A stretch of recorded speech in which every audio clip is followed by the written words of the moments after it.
శ్రీ గురుభ్యో నమః. 8వ అధ్యాయం 4వ శ్లోకం. ఓం అధిభూతం క్షరో భావః పురుషశ్చాదిదైవతం అది యజ్ఞో అహమేవాత్ర దేహే దేహభృతాంబర. ముందుగా పదపదానికి అర్థం తెలుసుకుందాము. అధిభూతం క్షరో భావః అంటే అధిభూతం అనగా నశించే స్వభావం గల భౌతిక పదార్థము. పురుష విరాట గర్భుడు. అది దైవం, అది దైవతము అనబడును. దేహే దేహభృతాంబర శరీరాన్ని ధరించిన వారిలో శ్రేష్ఠుడైన ఓ అర్జున, అత్ర దేహే ఈ శరీరమునందు అది యజ్ఞ అది యజ్ఞుడు, అహమేవ నేనే అయి ఉన్నాను. పరమాత్మ ఏమంటున్నాడంటే, శరీరధారులలో శ్రేష్ఠుడైన ఓ అర్జున, నిరంతరము మారుతూ నశించిపోయే భౌతిక సృష్టి అంతా అధిభూతము. బ్రహ్మాండ సృష్టికి కారణమైన సమస్త చేతన అది దైవతము. ఇక ఈ మానవ శరీరంలో అంతర్యామిగా ఉండి సమస్త కర్మలకు సాక్షిగా యజ్ఞ ఫలప్రదాతగా ఉన్న పరమాత్మను అది యజ్ఞుడు అంటారు. దీని గురించి మనం ఇంకా వివరంగా తెలుసుకుందాము. అర్జునుడు అధిభూతం అంటే ఏమిటి అని అడిగాడు కదా, దానికి పరమాత్మ వినాశనానికి గురి అయ్యిందంటే అది అధిభూతము. అధిభూతం క్షరో భావః. క్షరము అంటే నశించేది, మార్పు చెందేది, నశించే స్వభావము కలది, మార్పు చెందే గుణము కలది.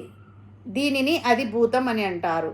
ఈ ప్రకృతి, అందులో ఉన్న శరీరాలు, వస్తువులు ఇవన్నీ క్షరములు. ఈ అధిభూతముల లక్షణము నశించిపోవడం అంటే నశించేవన్నీ అధిభూతాలు. మన శరీరము, మన చుట్టూ ఉన్న ఆస్తులు, సుఖాలు అన్నీ క్షరభావాలు అంటే నశించేవే. ఈరోజు ఉన్న పరిస్థితి రేపు ఉండదు. వృద్ధాప్యము, మరణము తథ్యం. ఈ సత్యాన్ని గ్రహిస్తే మనిషిలో అహంకారం తగ్గుతుంది. అర్జునుడు అధిదైవతం అంటే ఏమిటి అని ఇంకోటి అడిగాడు. అధిదైవం అంటే సకల దేవతా స్వరూపమైన వాడు, ఏకో దేవః. అధిదైవం అంటే పురుషశ్చాది దైవతం.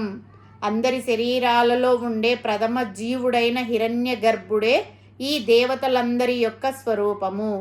దేవతలందరిలో ఉండే ఏకో దేవః ఎవరు అంటే పురుషుడు. పురుషుడు అంటే ఈ దేహము అనే పురములో నివసించే వాడిని అధిదైవతం అని అంటారు. ఈ అధిదైవతం అన్ని దేహాలలో ఆత్మస్వరూపంగా నిలిచి ఉంది. ఈ జీవరాశులన్నింటిలోనూ పరమాత్మ ఆత్మస్వరూపంగా వెలుగుతున్నాడు. దీనినే విరాట్ స్వభావము అని అంటారు. పురుషుడు అంటే ఎవరో ఒక మగవాడు అని అర్థం కాదు. ఈ సమస్త ప్రకృతిలోని జీవరాశులలో అంతర్లీనంగా ఉన్న ఆత్మస్వరూపుడు అని అర్థం. దీనినే హిరణ్య గర్భతత్వము అని అంటారు. విరాట్ పురుషుడు లేదా హిరణ్య గర్భుడు సృష్టిలోని సమస్త దేవతలకు మూలశక్తి ఈ విరాట్ పురుషుడే. పురుష సూక్తంలో సహస్రశీర్ష పురుష అని వర్ణించబడిన విశ్వరూపమే అది దైవతం. అర్జునుడు అది యజ్ఞం అంటే ఏమిటి అని అడిగాడు. యజ్ఞం అంటే నేనే, యజ్ఞస్వరూపుడను నేనే, యజ్ఞో వై విష్ణు. ఆ యజ్ఞాలను స్వీకరించి ఫలితాన్ని ఇచ్చేది నేనే అని అంటున్నాడు పరమాత్మ. వేదాలలో, పురాణాలలో యజ్ఞో వై విష్ణు అంటే యజ్ఞమే విష్ణువు అని చెప్పబడింది.